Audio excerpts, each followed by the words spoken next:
नमस्कार, मैं हूं रवि अवस्थी और मेरे साथ हैं सैयद मुर्तज़ा। मैं आपको बता दूं, यहां जो एक पहली लाइन लिखी है कि ट्रंप को उखाड़ देंगे पुतिन और खामनेई, परमाणु युद्ध से यूक्रेन का सफाया। ये बयान और ये टैगलाइन देना बेहद ज़रूरी है, क्योंकि परमाणु ऊर्जा निगम जो रशिया का है उसके एलेक्सी लिशकोव ने साफ बोला है कि रशिया जो है वो आधुनिक परमाणु हथियार बनाने के बेहद करीब पहुंच चुका है। भले ही दुनिया में परमाणु हथियार रूस के पास सबसे ज़्यादा हों, लेकिन ये बयान रशिया की तरफ से आना बताता है कि जंग कितनी भयानक हो चुकी है। और हैरानी की बात है, ठीक इसी वक्त ईरान ने अपनी तरफ से कई तरीके की मिसाइलें फारस की खाड़ी में परीक्षण की हैं और दावा किया है कि अगर अब इजराइल ने अटैक किया तो पूरा तहस नहस हो जाएगा, क्योंकि 12 दिन के युद्ध में ईरान ने जो कहते हैं ना जो सीखा है उसका भरपूर इस्तेमाल वो अपनी सुपर मिसाइल बनाने के लिए कर रहा है। और दावा किया जा रहा है कि पुतिन और खामनेई ने कुछ ऐसी प्लानिंग की है जो आने वाले दिनों में ट्रंप को बिल्कुल उखाड़ कर दूर तक फेंक देगी। मैं सबसे पहले आपसे ये जानना चाहूंगा मुर्तजा कि आप बताइए कि ईरान का अचानक फारस की खाड़ी में इतना बड़ा परीक्षण करना और पुतिन से उनकी नजदीकी और उनके जो नए वॉर प्लान हैं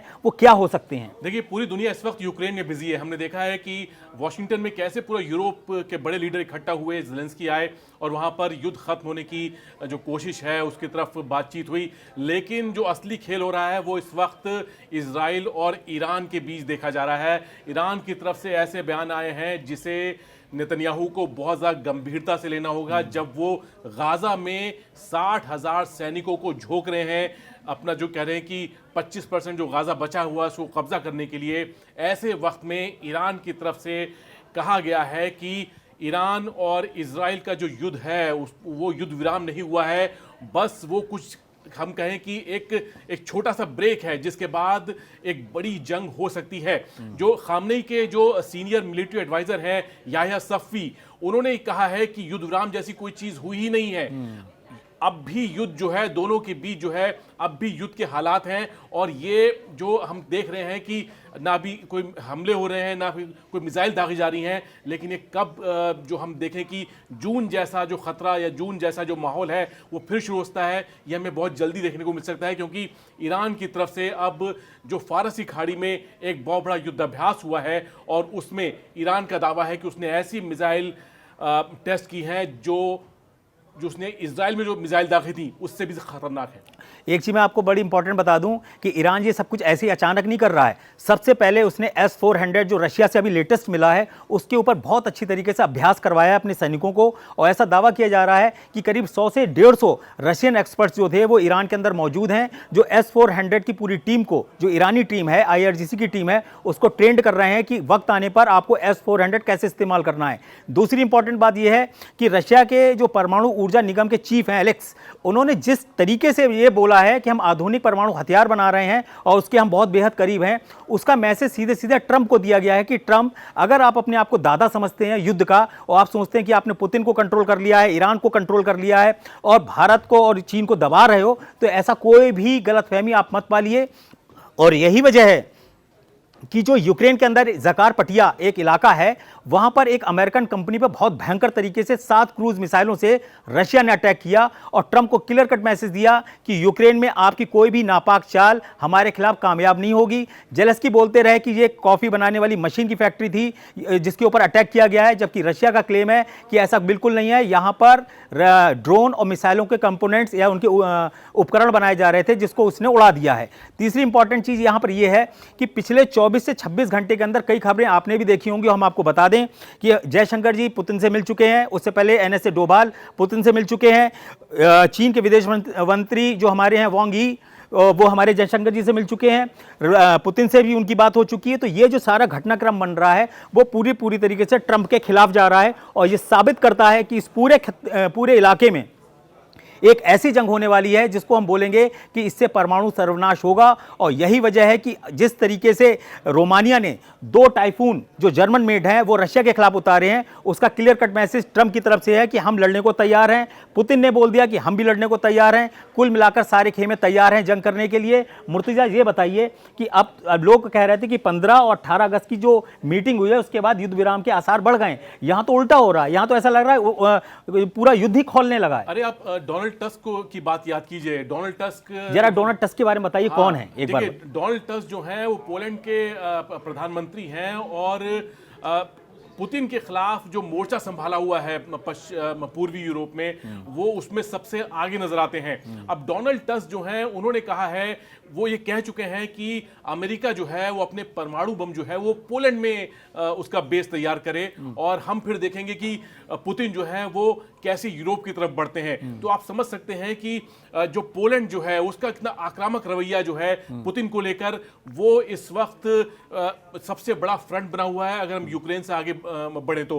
और पोलैंड जो है वो रास्ता है जिसके जरिए नेटो के जितने हथियार जो हैं वो यूक्रेन पहुंचे हैं, और वो सब पश्चिमी यूक्रेन से पहुंचे हुए हैं। अभी आप बता रहे थे कि जो पश्चिमी यूक्रेन के जो बड़े शहर हैं, ओदेसा है, लवीव है, या आपने एक और शहर का नाम लिया, हाँ, वहां पर लगातार हमले हुए हैं, और ये हमले बता रहे हैं कि पुतिन का टारगेट जो है वो अब पूर्वी यूक्रेन से बढ़कर निप्रो नदी पार करके अब पश्चिमी यूक्रेन की तरफ बढ़ रहा है। आप इसके बारे में बताइए कि आखिर ये इन शहरों में ऐसी खास बात क्या है, क्यों अब पुतिन जो है इन शहरों को टारगेट कर रहे हैं? मुर्तजा, सबसे पहले मैं आपकी उस इंपॉर्टेंट बात से इस बात को शुरू करता हूं जिसमें आपने बोला कि कैसे हथियार मिल रहे हैं।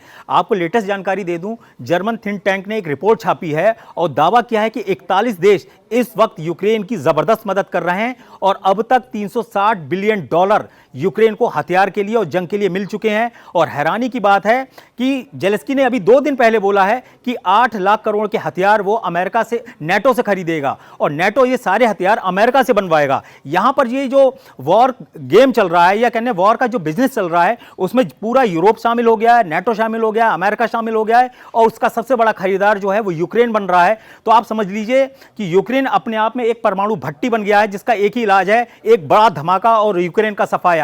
इसीलिए एलेक्स जो परमाणु निगम, यानी कि रूस के जो परमाणु निगम है वहां का, उसके जो अध्यक्ष हैं, उन्होंने बोला है कि हम ऑलरेडी परमाणु हथियार बना रहे हैं। और आपको बता दें, 2 दिन पहले मैंने आपको भी बताया था और फिर से रिकॉल करा रहा हूं, बेलारूस के विदेश मंत्री खैनेन ने बिल्कुल क्लियर कट बोला है, 9 सितंबर से 12 सितंबर तक हमारा परमाणु अभ्यास होने जा रहा है, और उस परमाणु जो वॉर का अभ्यास होगा वो रूस और बेलारूस के बीच में होगा। यानी कि पूरे इलाके में जो मोर्चेबंदी चल रही है वो एक भयानक और तबाही वाले युद्ध के लिए शुरू हो चुकी है। अब आप ये बताइए कि रशिया का स्टैंड ईरान को लेकर, और ईरान का जो ट्रस्ट है रूस के ऊपर, वो इतना ज्यादा आगे कैसे बढ़ रहा है, खासतौर से शाही ड्रोन को लेकर। देखिए, शाही ड्रोन की वैसी 2 फैक्ट्री जो है वो रूस में लगी हुई हैं। एक फैक्ट्री तो अल्माज जो है, जो S-400 मिसाइल सिस्टम बनाती है, एक फैक्ट्री तो उसने तैयार की है, और एक फैक्ट्री किसी और इलाके में चल रही है। अब यहाँ पर यह है कि पिछले 3 महीनों में रूस से जो यूक्रेन पे हमले हुए हैं, वो रोजाना 500 से 1000 ड्रोन के मतलब कि 2-3 दिन के अंतराल में इतने हमले हुए हैं। तो पूरा यूक्रेन और नेटो परेशान है कि आखिर जो रूस है वो इतने ड्रोन उत्पादन कर कैसे रहा है। क्या ईरान से सीधे आ रहे हैं? नहीं, रशिया के अंदर ऐसी फैसिलिटीज अब तैयार कर ली गई हैं जो शाही ड्रोन की नकल जो है, वैसे ही ड्रोन जो है अब रशिया में बन रहे हैं, और इन ड्रोन का उत्पादन जो है वो समझ लीजिए कि हर हफ्ते पुतिन को रिपोर्ट जाती है कि शाही ड्रोन को लेकर क्या प्रोग्रेस है। और जेरान 2 करके एक ड्रोन जो है, जो इसकी नकल है, जेरान 2, हाँ, वो बनाया गया है। और उसमें खास बात यह है कि शाही ड्रोन से करीब डबल, इसमें 50 किलो का वॉरहेड जो है वो शाही ड्रोन में है, इसमें इन्होंने 90 किलो का वॉरहेड लगाया है। तो आप इसे समझिए कि कितनी बड़ी तबाही करने में सक्षम है ड्रोन। और जिस तरह से इन ड्रोन से यूक्रेन के बिजली के इंफ्रास्ट्रक्चर पे हमला किया गया है, वो समझ लीजिए कि जब भी इस तरह के हमले होते हैं तो जो जेलेंस्की हैं उनकी एक हमेशा वो अपनी एक सेल्फी वाला वीडियो बनाते हैं, और तो बताते हैं कि देखिए आज इस शहर में बहुत बड़ी तबाही हुई, और रूस ने करीब 45 या 50 शाही ड्रोन से हमला किया था, हमने कई मार गिराए, लेकिन तब भी ये कई जगह हिट करने में कामयाब हुए। और जब ये हिट करते हैं तो समझ लीजिए उस जगह कुछ नहीं बचता। और ये रूस के लिए बहुत ही सस्ता सौदा साबित हो रहा है, क्योंकि ये ड्रोन जो है $30,000 बन जाते हैं, लेकिन जब इनको रोकने की बात आती है तो $10 लाख तक की मिसाइल इस्तेमाल करनी पड़ती है। मैं आपको शुरुआत परमाणु युद्ध से की थी, और लोग जानना भी चाहते हैं कि आखिर ऐसा क्या हो गया है कि इतनी बड़ी ज़्यादा परमाणु युद्ध की बातें होने लगी हैं। जैसे ही एलेक्सी लिचवेच ने ये बोला कि भाई रशिया जो है वो बहुत बड़े खतरे में घिर चुका है, उसके चारों तरफ बहुत बड़ा परमाणु कहते हैं खतरा पैदा हो गया, उसके पीछे की 2 वजह हैं।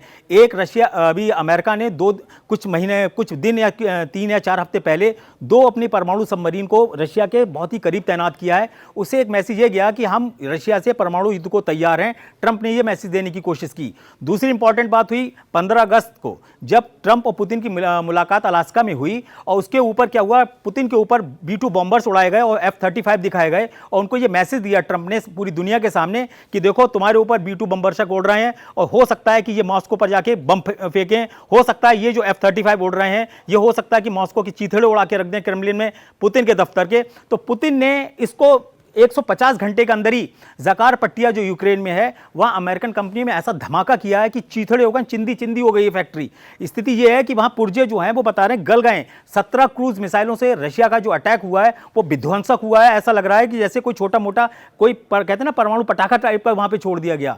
तीसरी इंपॉर्टेंट चीज़ है कि पूर्वी यूक्रेन को छोड़कर अब पश्चिमी यूक्रेन में जिस तरीके से रशिया के हमले हो रहे हैं वो ये दिखाता है कि अब पूरे यूक्रेन पर वो कब्जा कर लेगा। और इसी को लेकर जो ब्रिटेन के एक वॉर एक्सपर्ट हैं उनकी जो एक रिपोर्ट है वो वॉशिंगटन टाइम्स में छापी गई है और उसमें दावा किया गया है कि अगर रूस पूरे यूक्रेन पे कब्जा करता है तो कम से कम 20 लाख से ज़्यादा लोग मारे जाएंगे। और ये तय है क्योंकि डोनबास का एक बहुत बड़ा इलाका पूर्वी यूक्रेन, ऐसे समझ लीजिए कि पूरा पूर्वी यूक्रेन ही एक तरीके से रशिया के कब्जे में आ रहा है। डोनबास को छोड़कर अगर पूर्वी यूक्रेन पे कब्जा हो गया, वो पश्चिमी यूक्रेन पे कब्जा हो गया तो फिर यूक्रेन में बचा क्या। ट्रंप तो पहले ही 500 अरब डॉलर से लूट चुके हैं यूक्रेन को। ट्रंप का आपका जो यहाँ पे गेम चल रहा है ये क्या है, जरा ट्रंप को समझाइए।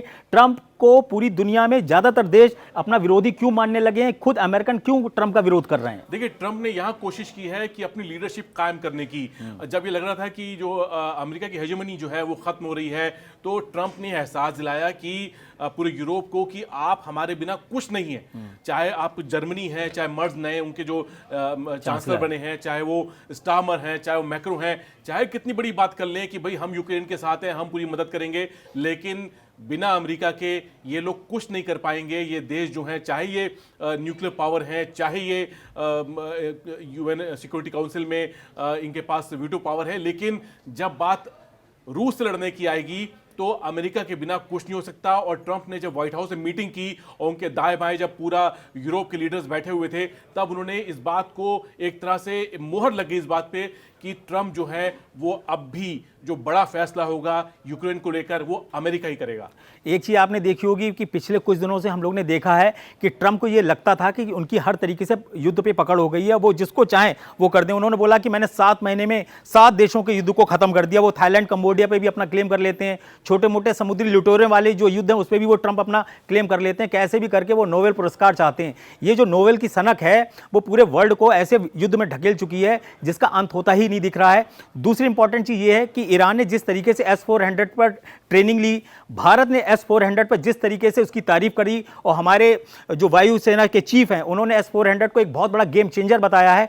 ये जो सारे बयान हैं इससे ट्रंप को कहते हैं ना खंजर की तरह उनके सीने में लग रहे हैं। इसलिए क्योंकि S-400 की ब्रांडिंग करने का मतलब यह है कि भारत बहुत मजबूत है, ईरान बहुत मजबूत है और चीन तो पहले से S सीरीज के कई अपने उनके जो वो एयर डिफेंस है उसको इस्तेमाल कर रहा है रशिया का। यानी कि यहाँ पर एक तरीके से ट्रंप को मैसेज देने की कोशिश की गई है कि अगर आप भारत के खिलाफ यूरोप को करना चाहोगे, इजराइल को करना चाहोगे, भारत के उन पुराने दोस्तों को करना चाहोगे तो याद रखिए अगर आप ऐसा कोई घिनौना खेल खेलोगे तो फिर चीन, ईरान, उत्तर कोरिया, भारत, ब्राजील जैसे देश एक गुट में आने में देर नहीं लगेगी। और इसका हमने उनको एक एहसास करा दिया है। इसीलिए वो ब्रिक्स को जब भी देखते हैं तो तड़पते हैं। उनको ब्रिक्स संगठन समझ में नहीं आता कि भारत इसमें इतना ज़्यादा इन्वॉल्व क्यों है। और दूसरा इंपॉर्टेंट ये है कि ट्रंप इसलिए जो बहुत ज़्यादा बौखलाए हुए हैं, उनको लग रहा था कि हम भारत पर हैवी ट्रैफिक लगाएंगे तो भारत बिलबिलाएगा और वो छटपटा के उनकी शरण में आएगा। लेकिन यहाँ उल्टा हो रहा है। यहाँ सारी जो दौड़ लग रही है, भारत के विदेश मंत्री हों या NSA हों, वो सब रशिया जा रहे हैं, चीन के विदेश मंत्री से मिल रहे हैं। आने वाले दिनों में बड़ी मीटिंग्स हमारे प्रधानमंत्री की और जिनपिंग की हो सकती है, ऐसी प्लानिंग चल रही है। ये जो सारी खेमेबंदी हो रही है उससे ट्रंप जो है उनका खेल चौपट होता नजर आ रहा है। इसलिए अमेरिका के पूर्व NSA ने ट्रंप को चेतावनी दी है कि आपने एक ऐसा ब्लंडर किया है भारत पर हैवी टैरिफ लगा के जिसका खामियाजा आपको भुगतना पड़ेगा। ये बताइए कि जो ट्रंप का वॉर प्लान है वो बिजनेस प्लान है या वास्तव में युद्ध सीजफायर का कोई प्लान भी है उनके पास? नहीं है, वो सिर्फ चाहते हैं कि ये भड़कता रहे। अब आप गाजा की मिसाल देखिए। गाजा की मिसाल ये है कि जो नेतन्याहू हैं उन्होंने जो 25% का इलाका जो है उस पर कब्जे की पूरी तैयारी कर ली है। 60,000 से ज्यादा सैनिक जो हैं वो इजराइल में तैयार हैं कि वो साउथ गाजा जो है वहाँ का इलाका जो है रफा के ऊपर का, वहाँ पर पूरी तरह कब्जा कर लें। और ये वो इलाका है जहाँ पर अभी 20 लाख से ज़्यादा लोग हैं जिनके सामने खाने पीने का संकट है, ना उनको पास खाने कुछ है, ना पीने के लिए कुछ है। और जो भी सामान इजराइल की तरफ से आता है वो रोका जा रहा है, आसमान से खाने का सामान गिराया जा रहा है। उस वक्त वहाँ पे जो हालात है बहुत भयावह हैं। अब ये देखिए कि ट्रंप युद्ध रोकने की बात करते हैं, लेकिन जब गाजा की बात आती है तो वहाँ पे वो वही कर रहे हैं जो नेतन्याहू चाह रहे हैं। तो नेतन्याहू ने इस वक्त अगर गाजा में अपना जो प्लान उन्होंने तैयार किया है कि वो 100% गाजा पे कब्जा करेंगे, तो उसे रोकने कौन आएगा। अब इससे लेकर सितंबर का महीना बहुत अहम है, जब संयुक्त राष्ट्र की बैठक होने वाली है और दुनिया के तमाम लीडर जो हैं वो जाएंगे संयुक्त राष्ट्र में, बोलेंगे। और ऐसे वक्त में ब्रिटेन और फ्रांस ने ये कहा है कि अगर आप यहाँ पर बमबारी नहीं रोकते हैं तो हम फिलिस्तीन को एक स्वतंत्र राज्य के रूप में मान्यता देंगे। अब ये ऐसी वार्निंग है जिसे लेकर इजराइल जो है वो पहले बहुत ज़्यादा भड़क गया। और यही वजह कही जा रही है कि अगले 5 से 6 दिन या मैक्सिमम 1 हफ्ते में गाजा में हम बहुत बड़ा ऑपरेशन देख सकते हैं। और नेतन्याहू चाहते हैं कि वो जल्दी से जल्दी यहाँ पर अपना ग्राउंड ऑपरेशन जो है, यानी कि पूरे 100% गाजा पर कब्जा जो करना चाहते हैं वो मतलब कि वो उसमें कामयाबी हासिल करें। लेकिन आपको लगता है क्या ये मुमकिन हो पाएगा, क्योंकि 700 दिन की तो जंग हो ही चुकी है और हमास तो अब भी बाकी है। देखिए मैं बताऊं, अभी खुद जो मुसाद है उसकी अपनी खुद की एक रिपोर्ट है इंटरनल, और उसका दावा है कि हमने भले ही 29 से 30 हज़ार हमास लड़ाकों को मारा हो, लेकिन खबर ऐसी आ रही है कि लगभग उसका जो कैडर है वो 2 लाख लड़ाकों का तैयार हो चुका है हमास का, जो आने वाली जंग को कर सकते हैं। और नेतन्याहू के पास ये भी रिपोर्ट आई है कि हो सकता है कि 7 अक्टूबर 2023 से बड़ा हमला हमास दोबारा कर दे। इसीलिए नेतन्याहू घबराए हुए हैं और उनका कहना है कि अगर हमने इसको आज जड़ से ख़त्म नहीं किया, या पूरे कहते हैं ना पूरे गाजा को यहाँ से हमने शिफ्ट नहीं किया, तो इजराइल का जो वजूद है वो खतरे में पड़ेगा। और याद रखिए, जो फिलिस्तीन का पूरा इलाका है, जो गाजा का पूरा इलाका है, वो इस तरीके से कहते हैं ना भूख से मर रहा है, या गोली से मर रहा है, या बम से मर रहा है। स्थिति ये है कि या तो मरेंगे या मारेंगे, उनके पास कोई ऑप्शन बचा ही नहीं है। यही वजह है कि ट्रंप को डर है कि अगर कल को